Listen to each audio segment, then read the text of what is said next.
Good morning and welcome to the Morning Sprint. I'm Brittany Weir, bringing you the top stories of today. Got 4 stories for you today, so I'm going to just dive right in. So today, a law enforcement procession will happen along Interstate 81 to return officers J.J. Jefferson and John Painter back home from Roanoke. And you can see some of the flowers right there on your screen of people paying tribute to them.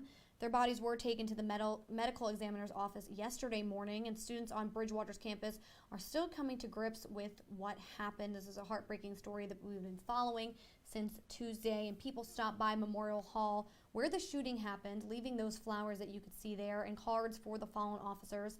And students had plenty of stories to share about these 2 men who made the ultimate sacrifice. And we spoke to some students, so I want to play that sound for you now and what they had to say. Seeing the community come together and how everyone talks about them, it makes me feel like I did know them.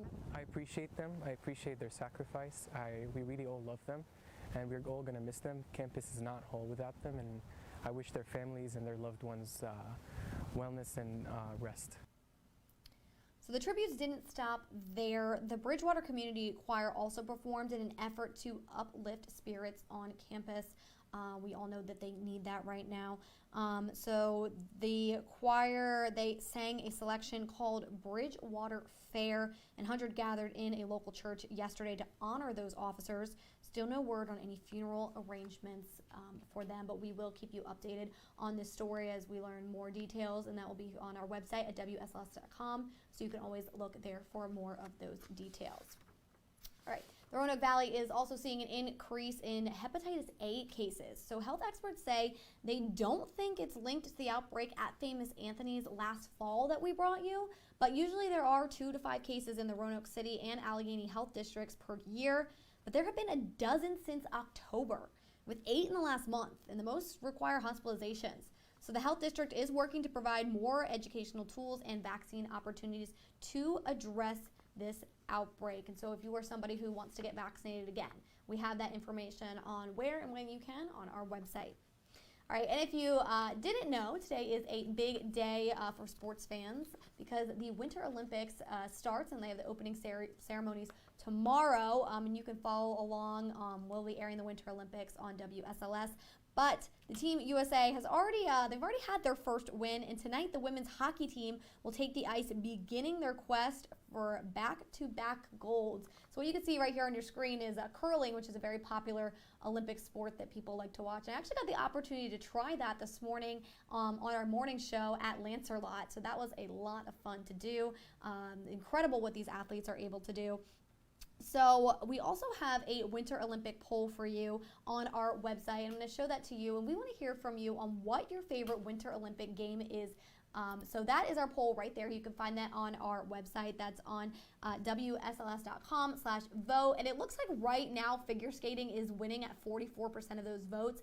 Ice hockey coming in at a close second. So let us know what you guys like to watch. Also put that in the comments below. I'm going to take a second and look over there. But that coverage starts tonight, and that is at 8 o'clock tonight on WSLS, and we'll be bringing you that coverage for all the Olympic Games. We have some live interviews tomorrow morning with a reporter who is actually in Beijing right now. So just let us know your thoughts on your favorite Winter Olympic Games. And speaking of those Winter Olympic Games, we have a good news story for you that's actually coming out of Vermont. And if you didn't know, that's the state I used to live in and report in. So this is actually one of my friends. I'm excited to share her story. So Vermont couple, they are describing their timing of their arrival of their first child. My friend is pregnant right now. So Caitlin, she's a meteorologist at the NBC station in Vermont, and she's expecting her first child with her husband.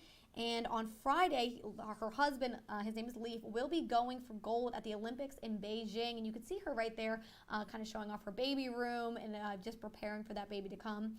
So the first child is hard enough to prepare for. We all pretty much know that. Even I don't have any children, but I could imagine. So let alone when your husband is on the other side of the world competing in his 3rd Olympics. So he is over in Beijing, and she's here in the States in Vermont, and she's going to give birth any day now. So no matter what happens, though, at the Olympics, the soon-to-be parents will be bringing home the most important title yet. and that is baby number 1. So just a good news story. I couldn't even imagine what she's going through right now, but she's cheering on her husband in Beijing, and as she's preparing herself for this next chapter in their career. So we wish the best to you guys both up there in Vermont. I hope you're staying warm, and we wish your husband the best of luck in Beijing.